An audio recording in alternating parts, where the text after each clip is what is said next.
Alisha Zellner is a Colorado police officer as well as a black woman living in America.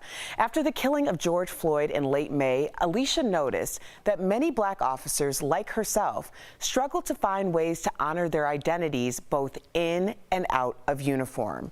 So she grabbed a helmet, her bike, and began cycling to raise awareness for Black Lives Matter. She tells Lindsey Granger all about her story. Check it out. Corporal Alisha Zellner, welcome to Daily Blast Live. Hello, hello. How's it going? So I have to ask you, as someone who's a part of the black community, but also a part of the police force, how are you doing right now? You know, now that it's closer to the end of the month of July, I'm doing a lot better than I think I started in the very beginning of June when everything really started to explode. But cycling's really helped me find my voice, helped me do some self-care, and that's where I've been meditating and just feeling free.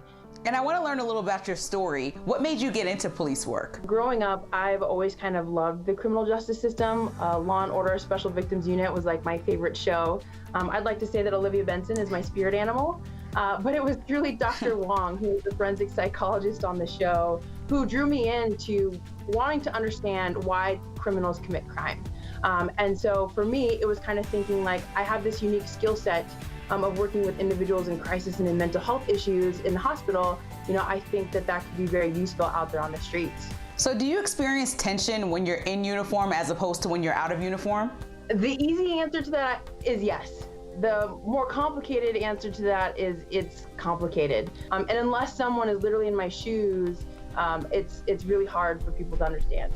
And I want to ask you, some officers have kneeled, have joined protests. Why did you choose cycling? I think, one of the things that has very little been mentioned through all this, as we're being berated in the media and on social media of all of these images and things that are happening, choosing cycling to be a part of this movement was my way of finding peace within all of this. So what kind of people are on your bike ride? Are you seeing diversity like we've seen in the protests in age, in race?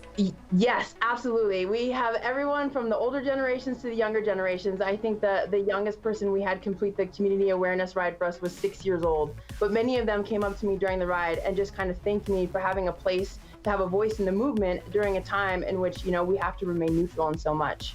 And before we let you go, I have to ask you, what do you want people to know about yourself being a black police officer in America?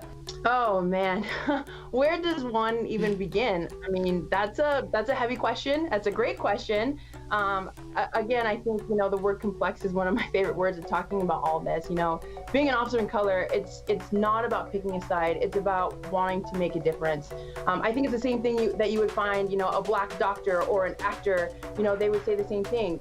We're here, we're trying to make a difference, and the work is difficult, but, that's where change starts. Thank you, Corporal Alisha Zellner, for being so honest, sharing your story, and congratulations on the 400-mile mark. Thank you so much. We actually just hit 500, so we're still rolling all the way through the end of July. If you want to learn more about Alisha's initiative, Black Rides for Black Lives, go to her GoFundMe page. All the proceeds are being donated to several different organizations fighting for racial justice.